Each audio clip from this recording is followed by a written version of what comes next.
Funnel cakes. 3 styles with some lessons learned along the way.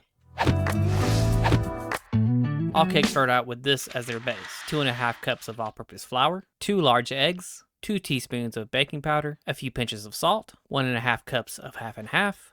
Now for the differences. For what I call the base funnel cake: 1/4 cup of brown sugar, half a teaspoon of vanilla extract, half a teaspoon of lemon juice, 1 teaspoon of white wine. The bourbon apple funnel cake. You can do this a few ways, but I happen to have a can of apple pie filling that I will crush with some rye whiskey. Now for the pumpkin spice funnel cake. I'm going to take the leftover from the spiced pumpkin syrup, linked to video above, hopefully, and add some dark rum, of course. Now combine all your dry ingredients and mix. That includes if you have any dry ingredients with your added flavors or spices like brown sugar. Make a well in your dry mix. Then whip your eggs and combine your liquid ingredients. Stir from the center of the bowl out, slowly incorporating the dry ingredients as you mix. We don't want to overmix.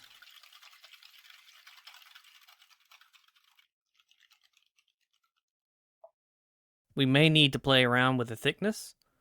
I'm trying to show what it should be like. If the batter is too thin, you may end up with a reproductive illustration of fertilization. Set the mix aside to rest for about 30 minutes. As we do, I'm going to modify the squeeze bottle. Some bottles come more tapered than others. Unfortunately, this one is too thin, so I will have to drill it out. Power tools. Yay. Through extensive research of what not to do, we don't want the nozzle any smaller than 3/8 of an inch.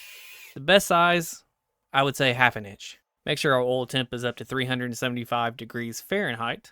The basic. I feel like doing the outside ring first, then forming the center worked a little bit better.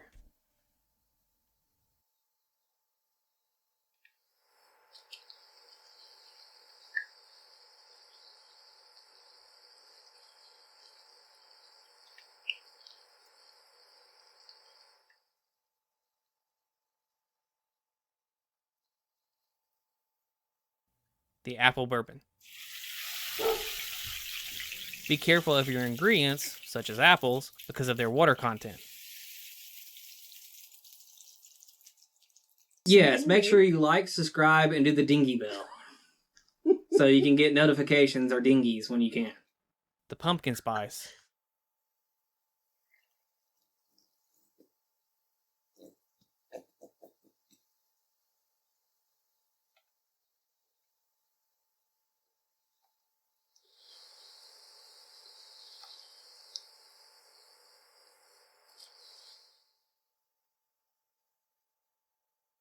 So here we have the apple bourbon, the pumpkin spice, and the basic. My conclusion, the pumpkin and apple make a difference when paired with the same flavored topping, but not enough to just throw some powdered sugar on top and be wild. So with the flavored cakes, you could argue it's just like seasoning anything. It's better to do a little bit along the whole cooking cycle for a better overall flavor. However, for me, and we welcome your feedback, so far, I think just having a good base funnel cake and adding a good topping would do about as good, unless you are looking for something special for special sake.